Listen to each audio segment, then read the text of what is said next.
Hello YouTube, this is the Bucket coming at you today with my Phoenix Arms HP25a. This is a 25 ACP pistol made by the Phoenix Arms company. This is a single action only zinc alloy frame, zinc alloy slide, steel barrel pistol. The dimensions are about 5 3/4 in length, just over 4 inches in height, 1 inch, a little bit over that in the safety on my calipers when I measured it. 3 inches in the barrel length, 1 pound, 1 ounce in the weight, 9+1 on the capacity. This particular firearm in the Phoenix company is in a group of pistol companies kind of known as the Ring of Fire. And those companies are known for making very inexpensive, maybe sometimes legally dubious in some of their the way that they handle themselves and in the quality of the pistols that they have. The Jennings family is known for having had a couple of these companies, and when one company gets into legal trouble, that company is dissolved and another member of the family creates a new firearms company. So this company kind of rose from the ashes of the Raven company, who was famous for making 25 ACP pistols. This pistol and its kind of its brother, the 22A. I've got the manual right here. You can see that they have the long barrel version, and they actually just list them all together. One manual fits all. And this 25 was kind of the newest production that they made.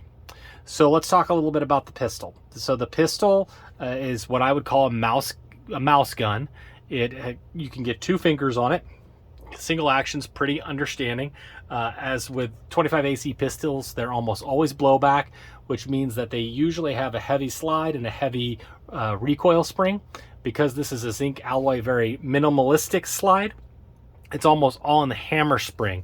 So when you're cocking this, it does require some manual dexterity and some good grip strength. My freshman big middle baby bucket struggled to rack this slide. So that's something to think about. As far as the trigger pull, it's kind of what you'd expect, not great. As far as the trigger reset, it's there.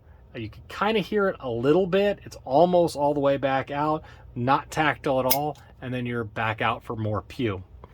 As far as the battery of arms working with it, it is kind of unique. It does have a firing pin block. So down is safe, up is red. As far as the magazine disconnect safety, you cannot drop the mag when it's in fire. You have to put it in safe to drop the mag, which makes the gun, for all intents and purposes, dead. You can't do anything with it, and you can't rack the slide. It's all locked into place once it's like that. So if you were going to carry this, if this was going to be your everyday carry, you would want lots and lots of practice to make sure that you understand exactly how the gun operates. It does not have a last round hold open, but you can put the safety on to put the gun to lock back the slide for disassembly, reassembly, and for just general, keeping an eye on your gun. So I like these guns. The manufacturing, there's tooling marks throughout. It's not super smooth, but for what you pay, you kind of get what you get. The 22s, you still see these on the market, and sometimes you'll see them sold for as cheap as $120 to $150. The 25s are a little bit more expensive. The cheapest that I could find it was for $190, but it was through somebody that you had to mail them a certified check, and then I think it was $50 shipping. So really, to take one of these home brand new, all told, you're going to spend $250 to just under $300. On the used market, you'll look on websites and they'll say they're like $120 guns. I don't know about you guys, but most gun shops I've ever seen don't have guns like this for that cheap. You might find them for around $200 in a gun shop or at a gun show. This was labeled for $200 at a gun show, and that's what I got it for. So ask your buddies, keep an eye on arms list. You might find them a little bit cheaper. As far as disassembly of this firearm, it is unique. So let's give it a try. So what it tells me to do is to verify that there's nothing in there. You have to have the magazine in.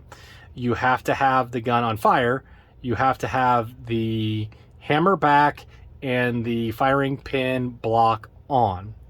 Once you have that in, you take these tabs that you can kind of see right there. They kind of cut into my fingers a little bit, but they can be done. So it's not, there you go. So you have to kind of get it up, and then once you do, you can pull this all the way back and the barrel will come out. This spring usually pops up, and once you do that, you can then put that on. No, I don't want to do that. So let me double check I have this right. Maybe I do need to drop the safety. This is always the weird part. Okay, so I can't drop the safety now. So push that forward and it's out, and then you have the magazine. You can take it out, and then you have this tab right here, and this is kind of the weakness of the design, I think, for disassembly and reassembly. So now you have it disassembled. You can kind of see that it is a zinc alloy, lots of thin parts, you know, but for what it is and for the amount of force that 25 ACP has, it gets the job done. So when you want to reassemble this, this is a lot of fun. So let's see if we can figure this out, see if we can get this reassembled, because the instructions that it gives leave something to be desired. So what I do is I put in the disassembly notch with the recoil spring. I then put the magazine in and I put it on fire. Then I put the slide on, and you'll see on the end here, I'm gonna put this down for a minute, you're gonna catch the recoil spring right here. Now it tells you to use the barrel, and I found that I use my finger and it works a little bit better. So when you put it on, and you've got to get it on the rail, so you've got to get over the magazine because you need the magazine in. So what I do is once I get it on the end, then I can, you'll see that the spring is starting to bow, and you don't want that to happen. So I leave my finger on it and I just pull back the slide as I go, holding that recoil spring into place.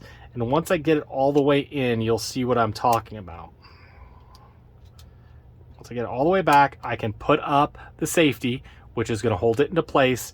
And as you can see, that recoil spring is now all in there tight. And that works out really, really good. So now that I have that on and it's on safe, I can now drop the magazine. And if you look right down in here, there's a little metal pin that this barrel can slide into, and you can just rock it into place, lock it into place. Now you can drop your, well, now you have to put the magazine back in, and it's kind of fun to do. And now you have it back and ready to go. You can do all your function tests. You can put on your safety, see if it's working, and give it a go. So I have this pistol. Right now I also have the Taurus PT25. I'm going to take both of these to the range. I'm going to compare and contrast the both, and then I'm going to do a range review, which will talk about how both of them function and kind of which one I'd recommend, because both of these pistols are kind of the 25s you can see on the market right now. I do want to thank you guys for being patient with me, for listening to what I have to say. Likes, comments, shares are all really appreciated. And as always, you stay classy, YouTube. Little baby bucket, do you want to live in California? No. Why? Because I'm not a compliment.